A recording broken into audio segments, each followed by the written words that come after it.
Assalamualaikum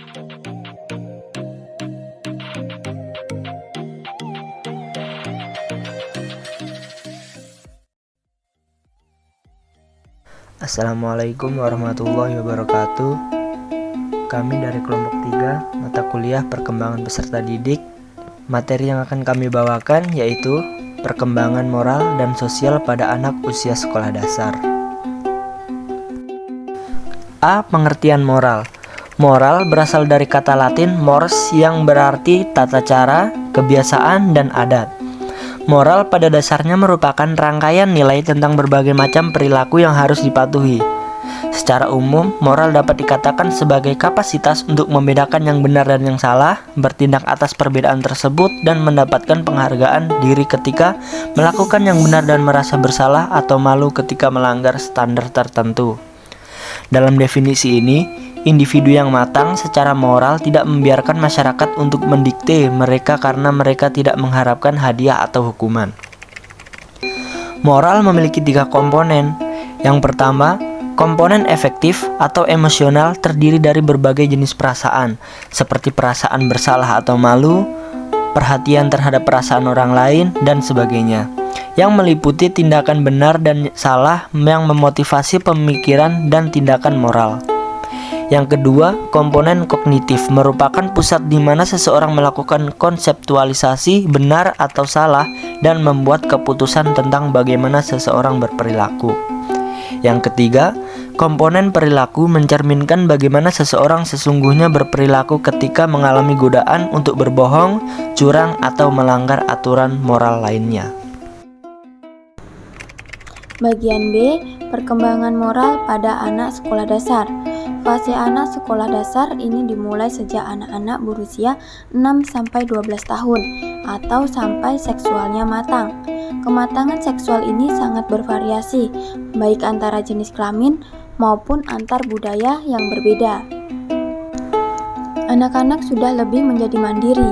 Pada masa inilah anak paling peka dan siap untuk belajar dan dapat memahami pengetahuan serta selalu ingin bertanya. Sedangkan untuk perkembangan moralnya adalah sebagai berikut. 1. Anak mulai mengenal konsep moral pertama kali dari lingkungan keluarga. Pada mulanya mungkin anak tidak mengerti konsep moral ini, tetapi lambat laun anak akan memahaminya. Usaha menanamkan moral sejak usia dini merupakan hal yang seharusnya karena informasi yang diterima mengenai benar salah atau baik buruk akan menjadi pedoman tingkah lakunya kemudian hari. Bagian kedua, pada usia sekolah dasar, anak sudah mengikuti pertautan atau tuntutan dari orang tua atau lingkungan sosial. Pada usia ini, anak sudah memahami alasan yang mendasari suatu peraturan. Di samping itu, anak sudah dapat mengasosiasikan setiap bentuk perilaku dengan konsep benar salah atau baik buruk. Misalnya, dia menilai bahwa perbuatan nakal, berdusta, dan tidak hormat kepada orang tua merupakan suatu yang salah atau buruk. Sedangkan perbuatan jujur, adil, dan sikap hormat kepada orang tua dan guru merupakan suatu yang benar atau baik. Klasifikasi perkembangan moral menurut Abid Syamsuddin Makmun sebagai berikut. 1. Prakonvensional. Pada tahap ini, anak mengenal baik buruk, benar salah atas suatu perbuatan dari sudut konsekuensi atau dampak atau akibat, yaitu apabila menyenangkan mendapat ganjaran, apabila tidak menyenangkan mendapatkan hukuman, atau enak tidaknya akibat perbuatan yang diterima. Pada tingkat prakonvensional ini memiliki 2 tahap, yaitu A. Tahap 1, orientasi hukuman dan kepatuhan.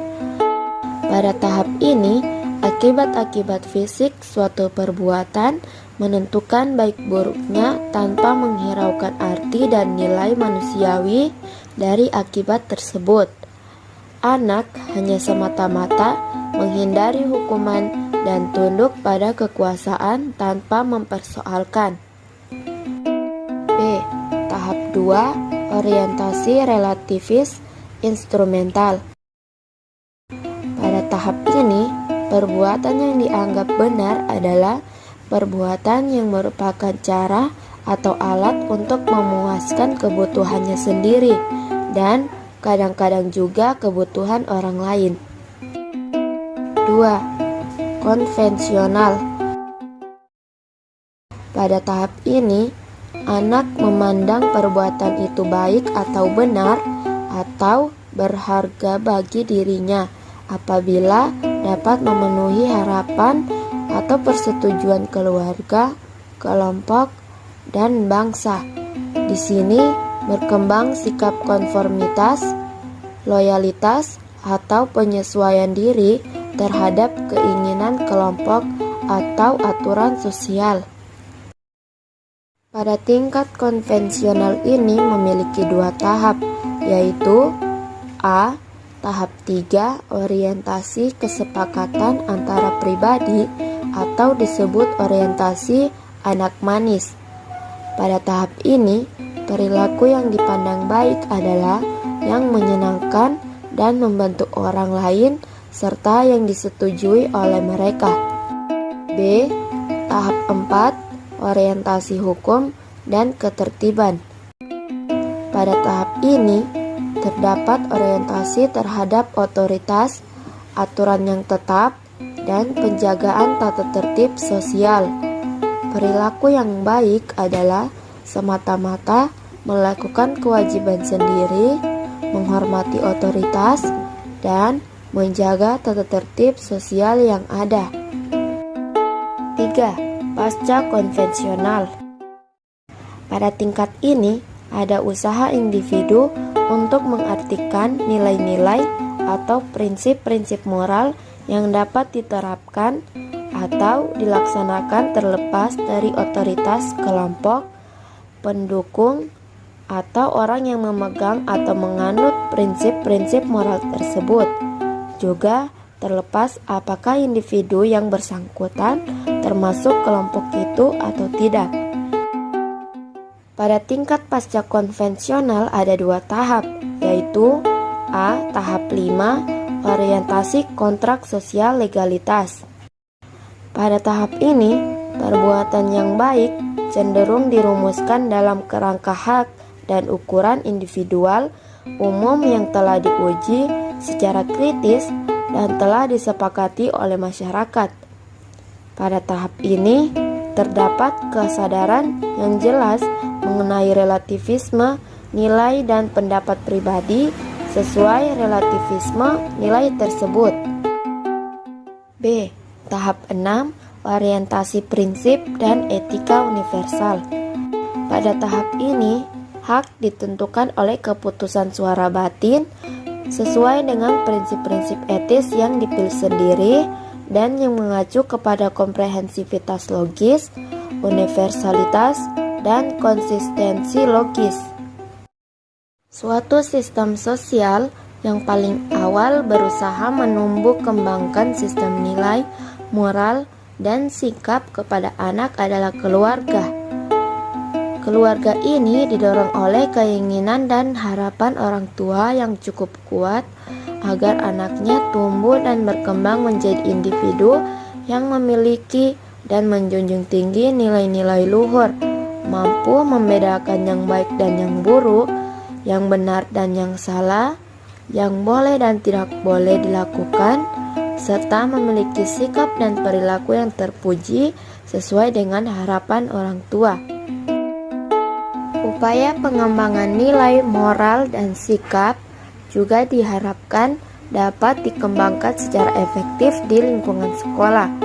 Akhir-akhir ini, karena semakin maraknya perilaku remaja yang kurang menjunjung tinggi nilai-nilai, moral, dan sikap positif, maka diberlakukan lagi pendidikan budi pekerti di sekolah. Penentuan kelulusan siswa tidak hanya didasarkan pada prestasi akademik. Itulah penjelasan dari kami kelompok 3 dengan judul materi Perkembangan Moral dan Sosial pada Anak Usia Sekolah Dasar. Mohon maaf jika terdapat banyak kekeliruan dalam pembuatan video tugas kami. Sekian, terima kasih. Wassalamualaikum warahmatullahi wabarakatuh.